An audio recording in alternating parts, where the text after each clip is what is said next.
ते सांगत आहेत की लेकरांनो, मी तर जात आहे, परंतु आता माझ्यानंतर तुम्ही आईची काळजी घ्या.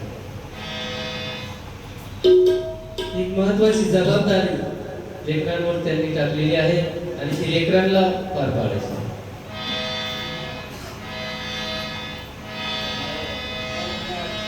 आईची महती या गीतामधून व्यक्त मी करत आहे.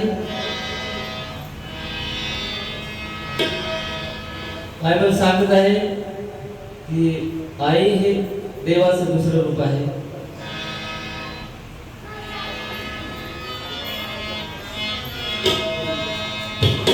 दोन अक्षरे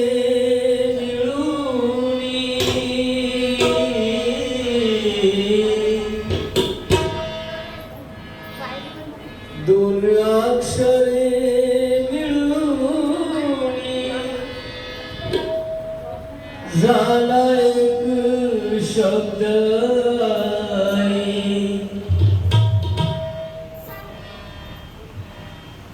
आईच्याच नावामध्ये विश्व सामावून जाई.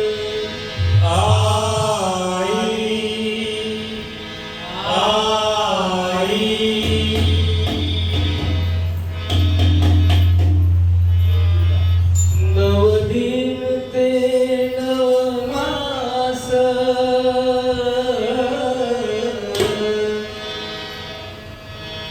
नवदिन ते नवमास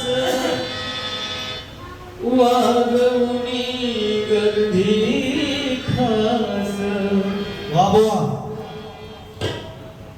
तुम्हा जन्म देण्यासाठी यातना अनंत साही.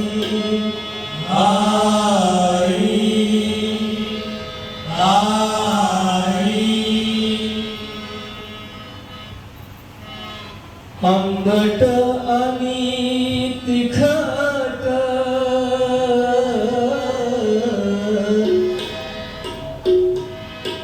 आंबट आणि तिखट गोड आणि तेलकट तुम्हा निरोगी ठेवाया वर्ज करी सर्व काही.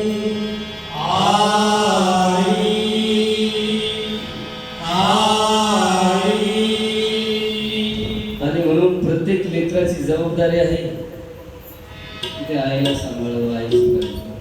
आणि तेच जनार्दन दादा आपल्या लेकरांना सांगू इच्छित आहे. मी सांगून जातो तुम्हाला,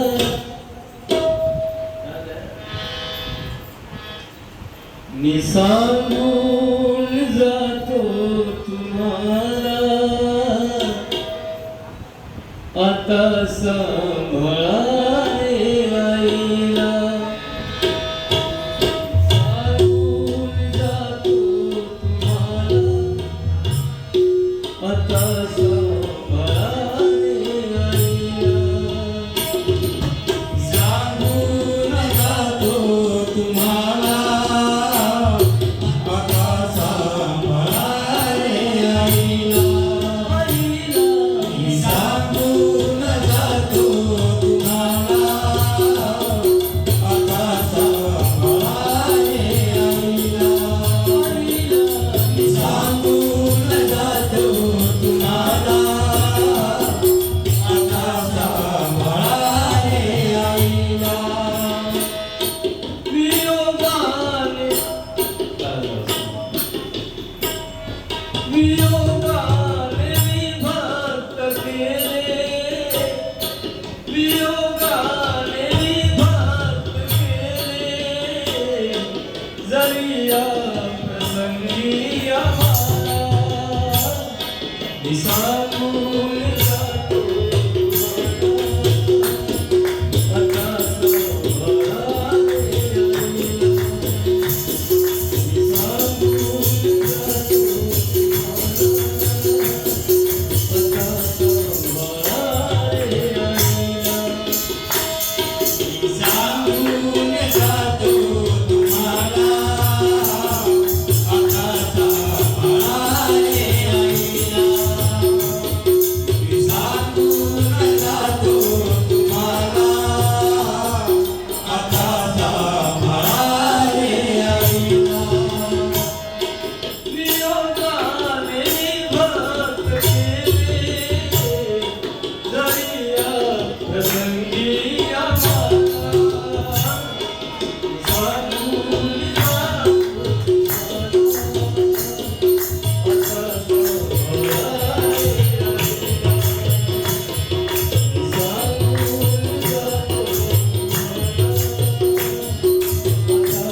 तिच्या पाशी होतो मी जोवर तिच्या पाशी होतो मी जोवर तिला सर्व पुरविले तोवर तिच्या पाशी होतो मी जोवर तिला सर्व पुरवील तोवर तिच्या पाशी होतो मी जोवर तिला सर्व पुरविले तोवर तिच्या पाशी होतो मी जोवर तिला सर्व पुरवील तोवर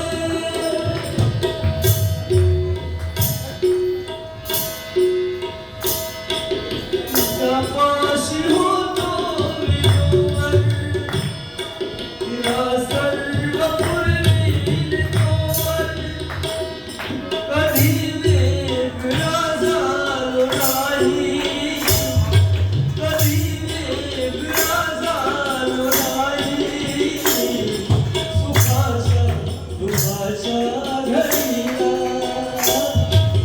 सांगू मी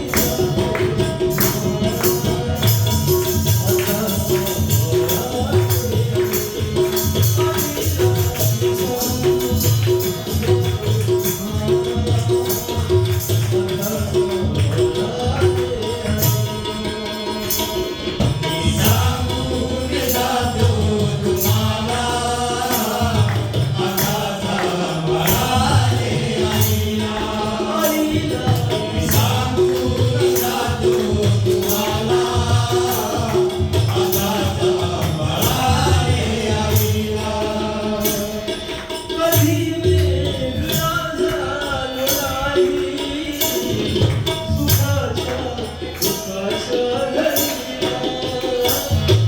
सांगू मी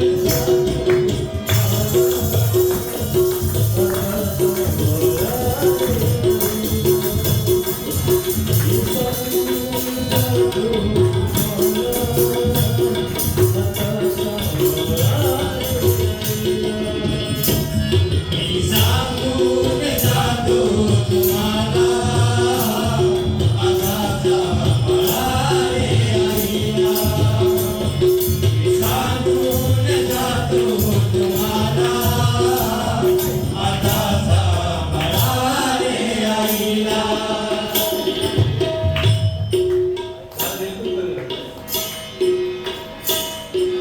आहे रूप देवाचे आई आहे रूप देवाचे आई आहे रूप देवाचे आई आहे रूप देवाचे आई आईहून कुणी श्रेष्ठ नाही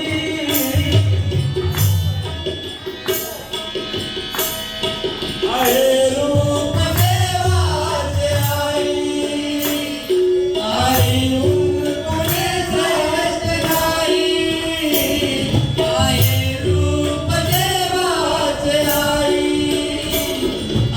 आईहून कोणी श्रेष्ठ नाही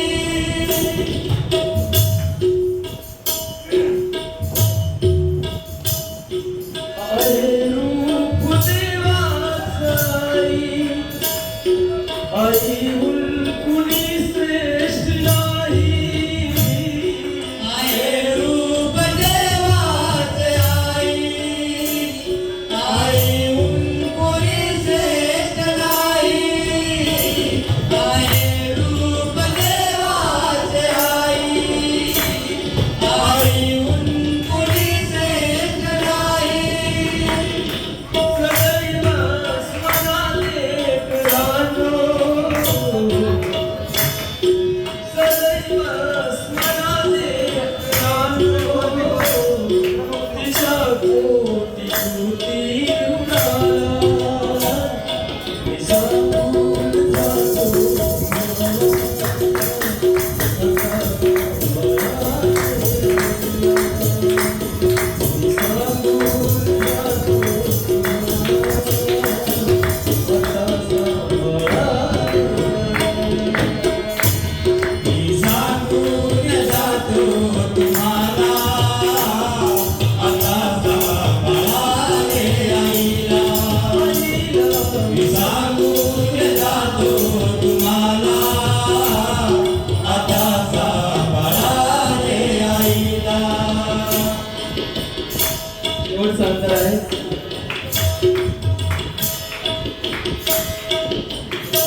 ठाई ऐक्य असावे.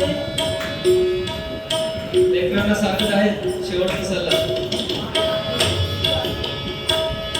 तुम्हा ठाई ऐक्य असावे. कुणाशी हे वैर नसावे. तुम्हा